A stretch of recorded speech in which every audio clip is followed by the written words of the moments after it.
శాంతి. మనం డిసెంబర్ మాసంలోకి అడుగుపెట్టాము.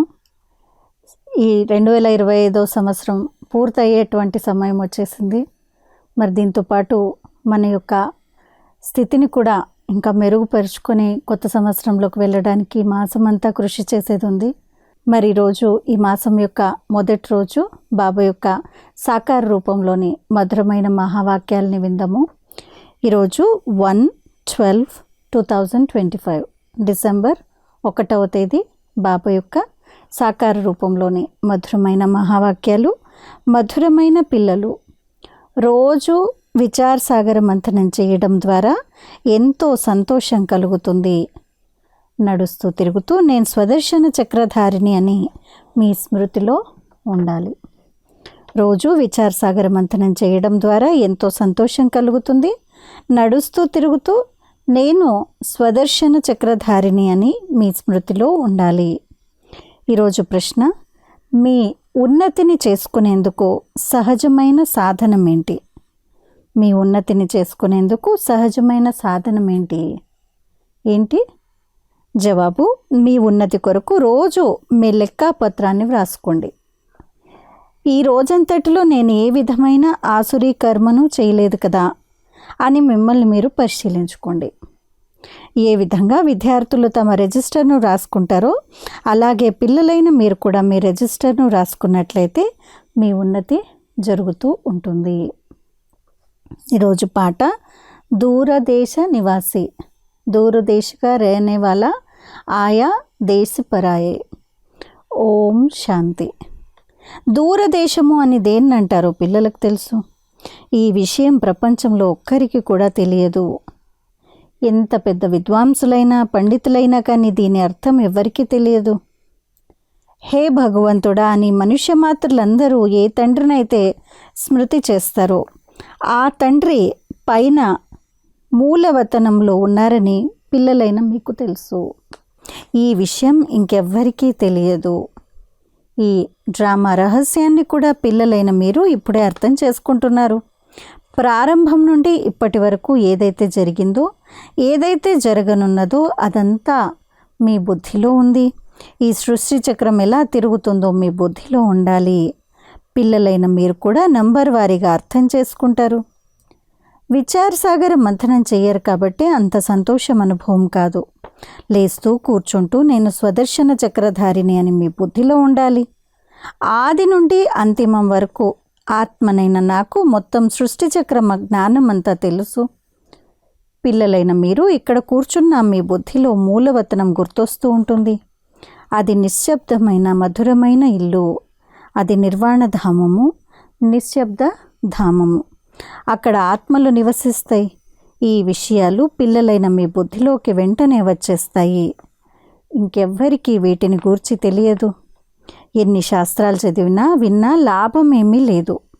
అవన్నీ కిందకు దింపుతాయి. ఇప్పుడు మీరు పైకెక్కుతున్నారు. తిరిగి వెళ్లేందుకు స్వయం తయారవుతున్నారు. ఈ పురాతన వస్త్రాన్ని వదిలి ఇప్పుడు మనం ఇంటికి వెళ్ళాలి. ఎంతో సంతోషం ఉంటుంది కదా. ఇంటికి వెళ్లేందుకు అర్ధకల్పం భక్తి చేస్తూ వచ్చాము, కానీ మెట్లు దిగుతూనే వచ్చాము.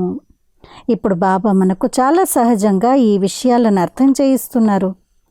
కావున పిల్లలైన మీకు సంతోషం ఉండాలి. స్వయంగా తండ్రి అయిన భగవంతుడే మిమ్మల్ని చదివిస్తున్నారు అన్న సంతోషం ఎంతగానో ఉండాలి. బాబా సన్ముఖంగా చదివిస్తున్నారు. అందరికీ తండ్రి అయిన వారు మనల్ని చదివిస్తున్నారు. ఇలా అనేక సార్లు చదివించారు. మీరు చక్రాన్ని ఎప్పుడైతే పూర్తి చేస్తారో అప్పుడు బాబా మళ్ళీ వస్తారు. ఈ సమయంలో మీరు స్వదర్శన చక్రధారులు. మీరు విష్ణుపురిలోని దేవతలుగా అయ్యేందుకు పురుషార్థం చేస్తున్నారు. ప్రపంచంలో ఇంకెవ్వరూ ఈ జ్ఞానాన్ని ఇవ్వలేరు. శివబాబాయే స్వయంగా మనల్ని చదివిస్తున్నారని మీకు ఎంత సంతోషం ఉండాలి. ఈ శాస్త్రాలు మొదలైనవన్నీ భక్తి మార్గానికి చెందినవి. ఇవి సద్గతినిచ్చేవి కావు. భక్తి మార్గపు సామాగ్రి కూడా కావాలి కదా. ఎంతో సామాగ్రి ఉంది. దానివలన మీరు క్రిందకి దిగుతూ వచ్చారని బాబా అంటున్నారు. ఎక్కడెక్కడో తిరుగుతూ ఉండేవారు, ఇప్పుడు శాంతిగా కూర్చున్నారు. మీరు భ్రమించటం నుండి ముక్తులయ్యారు. ఆత్మలను పవిత్రంగా తయారు చేసేందుకు ఇంకొద్ది సమయం మాత్రమే మిగిలి ఉంది. బాబా మళ్ళీ ఆ దారినే చూపిస్తున్నారు. నన్ను స్మృతి చేయడం ద్వారా మీరు తమో ప్రధానం నుండి సతో ప్రధానంగా తయారవుతారని బాబా అర్థం చేయిస్తారు. దాని ద్వారా మళ్ళీ సతో ప్రధాన రాజ్యంలోకి వచ్చి రాజ్యం చేస్తారు. బాబా కల్పకల్పము ఈ దారిని మనకెన్నోసార్లు తెలియచేస్తారు. మళ్ళీ మన స్థితిని కూడా చూసుకుంటూ ఉండాలి. విద్యార్థులు పురుషార్థం చేసి తమను చురుకైన వారిగా చేసుకుంటారు కదా.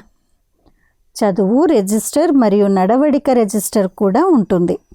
ఇక్కడ మీరు దైవీ గుణాలను కూడా ధారణ చేయవలసి ఉంటుంది. రోజు మీ లెక్కాచారాన్ని వ్రాసుకోవడం ద్వారా చాలా ఉన్నతి జరుగుతుంది. ఈ రోజంతటిలో నేను ఏ విధమైన ఆసురీ కర్మను చేయలేదు కదా అని స్వయాన్ని పరిశీలించుకోవాలి. మనం దేవతలుగా తయారవ్వాలి. లక్ష్మీనారాయణల చిత్రం మీ ముందుంది. ఇదెంత సాధారణమైన చిత్రము. పైన శివబాబా ఉన్నారు. ప్రజాపిత బ్రహ్మ ద్వారా ఈ వారసత్వాన్ని ఇస్తారు. కావున తప్పకుండా సంగమంలో బ్రాహ్మణులు కూడా ఉంటారు కదా. దేవతలు సత్యుగంలో ఉంటారు, బ్రాహ్మణులు సంగమ యుగంలో ఉంటారు. కలియుగంలో శూద్రవర్ణం వారు ఉంటారు. విరాట రూపాన్ని కూడా మీ బుద్ధిలో ధారణ చెయ్యండి.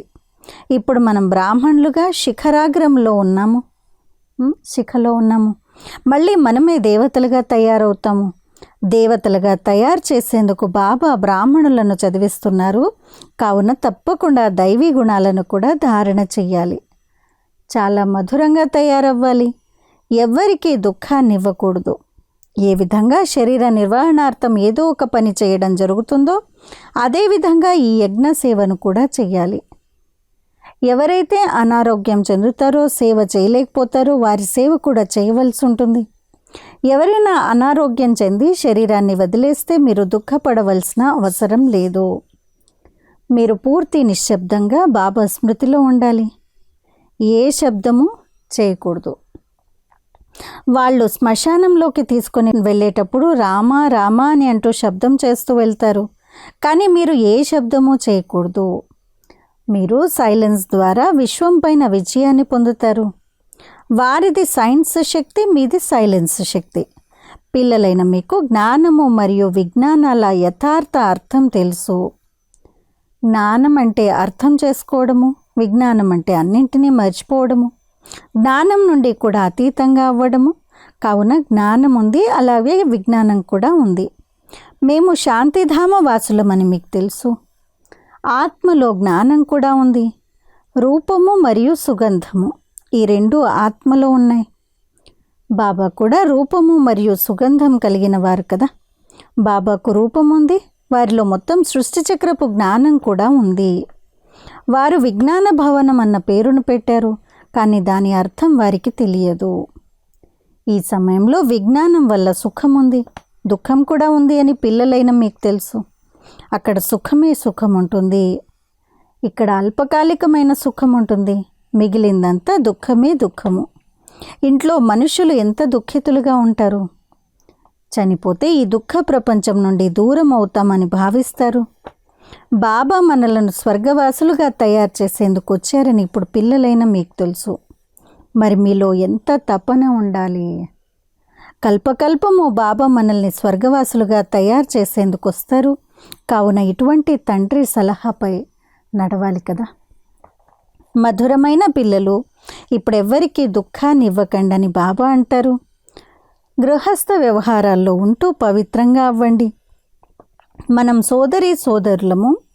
ఇది ప్రేమ సంబంధము. ఇది తప్ప ఇక ఏ దృష్టి వెళ్ళడానికి వీల్లేదు. ప్రతి ఒక్కరికి వారి వారి జబ్బులున్నాయి, వాటి అనుసారంగా సలహా ఇవ్వటం జరుగుతుంది. ఆత్మ యొక్క జబ్బులు రకరకాలుగా ఉన్నాయి, వాటి అనుసారంగా వారికి సలహాని ఇవ్వటం జరుగుతుంది, మంది ఇవ్వడం జరుగుతుంది. బాబా ఇలాంటి పరిస్థితులు వస్తూ ఉంటాయి. ఇలాంటి పరిస్థితుల్లో ఏం చెయ్యాలి అని అడుగుతారు. సోదరుల దృష్టి ఎప్పుడూ అసభ్యంగా ఉండకూడదు. ఏ విధమైన గొడవ జరగకూడదు.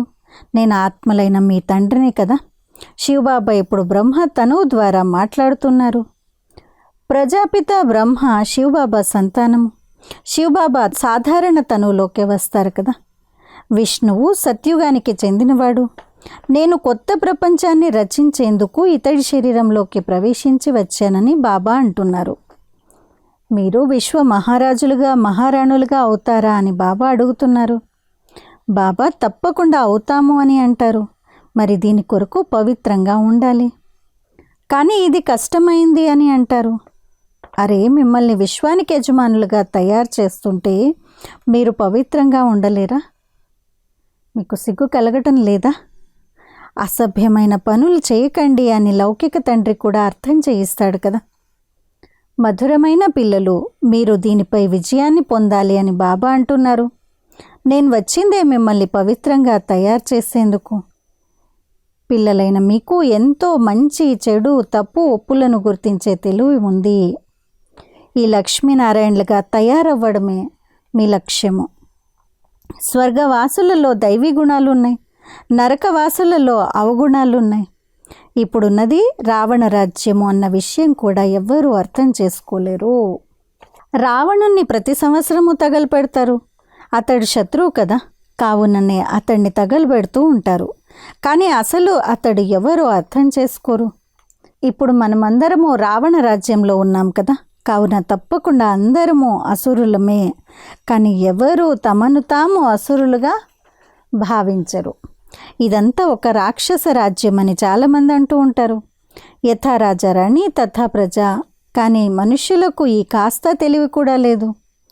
రామరాజ్యం వేరు, రావణ రాజ్యం వేరు అని బాబా అర్థం చేయించారు. ఇప్పుడు మీరు సర్వగుణ సంపన్నులుగా తయారవుతున్నారు. మందిరాలలోకి వెళ్ళి దేవతలకు పూజలు చేసే నా భక్తులకు ఈ జ్ఞానాన్ని వినిపించండి. మందిరాలలో మీకు చాలామంది భక్తులు దొరుకుతారు. వారి నాడిని కూడా చూడవలసి ఉంటుంది. డాక్టర్లు రోగిని చూడగానే ఏ జబ్బు ఉందో వెంటనే చెప్పగలరు. అలా ఢిల్లీలో ఒక వైద్యుడు చాలా ప్రసిద్ధి చెందాడు. నాడిని చూసి జబ్బులు చెప్పేవారు. తండ్రి మిమ్మల్ని 21 జన్మలకు సదా ఆరోగ్యవంతులుగా, సంపన్నులుగా తయారు చేస్తున్నారు. ఇక్కడ అందరూ రోగులు మరియు అనారోగ్యులు. అక్కడ అసలు రోగం అనేదే ఉండదు. మీరు సదా ఆరోగ్యవంతులుగా, సంపన్నులుగా తయారవుతారు. మీరు మీ యోగ బలం ద్వారా కర్మేంద్రియాలపై విజయాన్ని పొందుతారు. మిమ్మల్ని కర్మేంద్రియాలు ఎప్పుడూ మోసగించలేవు అని బాబా అర్థం చేయిస్తున్నారు. ఇక్కడే మీరు వికారాలపై విజయాన్ని పొందుతారు. అక్కడ చెడు దృష్టి ఉండనే ఉండదు. రావణ రాజ్యమే లేదు. అక్కడ అహింసామూర్తులైన దేవీ దేవతల రాజ్యం ఉంటుంది. యుద్ధము మొదలైన విషయాలు అసలే లేవు. ఈ యుద్ధం కూడా అంతిమంలో ఆఖరుగా జరగవలసి ఉంది. దీని ద్వారానే స్వర్గ ద్వారాలు తెరుచుకుంటాయి. తిరిగి మళ్ళీ ఎప్పుడూ యుద్ధాలు జరగవు. ఈ యజ్ఞంలో కూడా ఇదే చివరిది. తిరిగి అర్ధకల్పం ఎటువంటి యజ్ఞాలు ఉండవు. ఈ యజ్ఞంలోనే చెత్తంతా స్వాహ అయిపోతుంది. తిరిగి అర్ధకల్పం ఎటువంటి యజ్ఞాలు ఉండవు. ఈ యజ్ఞం ద్వారానే వినాశ జ్వాల వెలువడి మొత్తం శుభ్రమైపోతుంది. మీకు సాక్షాత్కారాలు కూడా చేయించటం జరిగింది. అక్కడ షూబీ రసం మొదలైనవి చాలా రుచికరంగా ఫస్ట్ క్లాస్గా ఉంటాయి. ఆ రాజ్యాన్ని మీరు ఇప్పుడు స్థాపన చేస్తున్నారు. మరి మీలో ఎంత సంతోషం ఉండాలి. శివశక్తి భారత్ మాత అన్న పేరు కూడా పిల్లలైన మీదే. కేవలం స్మృతి ద్వారా మీరు శివుడి నుండి శక్తిని పొందుతారు. ఇందులో ఎదురు దెబ్బలు తినవలసిన అవసరం ఏమీ లేదు. ఎవరైతే భక్తి చేయరో వారిని నాస్తికులుగా వారు భావిస్తారు. కానీ నిజానికి ఎవరైతే తండ్రిని గూర్చి మరియు అతడి రచనని గూర్చి తెలుసుకోరో వారే నాస్తికులు అని మీరంటారు. ఇప్పుడు మీరు ఆస్తికులుగా అయ్యారు, త్రికాలదర్శులుగా అయ్యారు.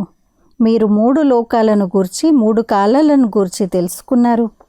ఈ లక్ష్మీనారాయణలకు బాబా ద్వారా ఈ వారసత్వం లభించింది. ఇప్పుడు మీరు ఆ విధంగా తయారవుతున్నారు. ఈ విషయాలన్నింటినీ బాబాయే అర్థం చేయిస్తారు. నేను ఇతడిలో ప్రవేశించి మీకు అర్థం చేయిస్తున్నానని స్వయంగా శివబాబాయే తెలియచేస్తున్నారు. లేకపోతే నిరాకారుడినైన నేను మీకు ఎలా అర్థం చేయించగలను? కేవలం ప్రేరణ ద్వారా చదువు సాగదు కదా. చదివించేందుకు తప్పకుండా నోరు కావాలి కదా. ఇతడి గోముఖం ఉంది కదా. ఇతడు మీకు పెద్ద తల్లి వంటివాడు. తాను మానవ మాత. నేను ఇతడి ద్వారా పిల్లలైన మీకు సృష్టి ఆది మధ్యాంతాల రహస్యాన్ని అర్థం చేయిస్తాను. యుక్తిని తెలియచేస్తాను. ఇందులో ఆశీర్వాదం విషయమేమీ లేదు. కేవలం ఆజ్ఞానుసారంగా నడుచుకోవాలి. మీకు శ్రీమతం లభిస్తుంది. ఇందులో కృప అనేదే లేదు. బాబా, మిమ్మల్ని ఘడియ ఘడియ మర్చిపోతున్నాము, మా పైన కృప చూపించండి అని అంటారు. బాబాను స్మృతి చేయడం మీ పని. ఇందులో నేను కృప చూపించేది ఏముంది? నాకందరూ పిల్లలే. కృప చూపిస్తే అందరూ సింహాసనంపై కూర్చుంటారు కదా. పదవైతే చదువు అనుసారంగా లభిస్తుంది. చదవవలసింది మీరు కదా. పురుషార్థం చేస్తూ ఉండండి. మధురాతి మధురమైన తండ్రిని స్మృతి చేయాలి. పతిత ఆత్మ తిరిగి వెనుకకు వెళ్ళలేదు. ఎంతగా మీరు స్మృతి చేస్తారో అంతగా స్మృతి చేస్తూ చేస్తూ పావనంగా అయిపోతారు. పవిత్రంగా అయితే మళ్ళీ కొత్త శరీరం కావాలి. పవిత్ర ఆత్మకు మలినమైన శరీరం దొరకడము నియమ విరుద్ధము. సన్యాసులు కూడా వికారాల ద్వారానే జన్మ తీసుకుంటారు. ఈ దేవతలు వికారాల ద్వారా జన్మను తీసుకోరు. వారి తిరిగి సన్యాసం చేయవలసిన అవసరం ఉండదు. వారు సత్యమైన మహాత్ములు. సదా సంపూర్ణ నిర్వికారులుగా ఎవరైతే ఉంటారో వారినే సత్యమైన మహాత్ములు అని అంటారు. అక్కడ రావణ రాజ్యమే లేదు. అది సతోప్రధాన రామరాజ్యము. వాస్తవంగా రాముడు అని కూడా అనవలసిన అవసరం లేదు. శివబాబా అని అనవలసి ఉంటుంది. దీనినే రజస్వ అశ్వమేధ అవినాశి రుద్ర గీతా జ్ఞాన యజ్ఞము అని అంటారు. రుద్రుడు అని అన్నా శివుడు అని అన్నా ఒకటే. కృష్ణుని పేరే లేదు. శివబాబా వచ్చి జ్ఞానాన్ని వినిపించి తిరిగి రుద్ర యజ్ఞాన్ని రచిస్తారు. దానికి వారు మట్టి లింగాన్ని తయారు చేసి శాలిగ్రామాలను తయారు చేస్తారు. వాటికి పూజ చేసి తిరిగి పగలగొట్టేస్తారు. బాబా దేవతల ఉదాహరణనిస్తారు. దేవతలను అలంకరించి తినిపించి త్రాగించి పూజ చేసి తిరిగి నీటిలో ముంచేస్తారు. అలాగే శివబాబా మరియు శాలిగ్రామాలను కూడా చాలా ప్రేమతో మరియు శుద్ధతతో పూజించి తిరిగి నీటిలో ముంచేస్తారు. ఇదంతా భక్తి విస్తారము. ఎంతగా బాబా స్మృతిలో ఉంటారో అంతగా సంతోషంగా ఉంటారు అని బాబా పిల్లలకు అర్థం చేయించారు. ప్రతిరోజు రాత్రి మీ లెక్కాచారాలను చూసుకోవాలి.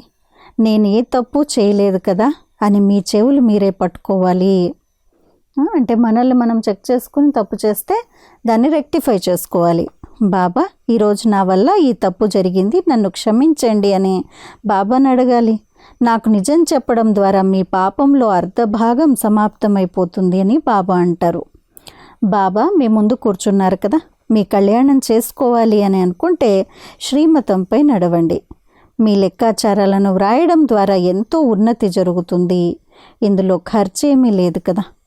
ఉన్నత పదవిని పొందాలంటే మనసా వాచా కర్మణ ఎవ్వరికీ దుఃఖాన్ని ఇవ్వకూడదు.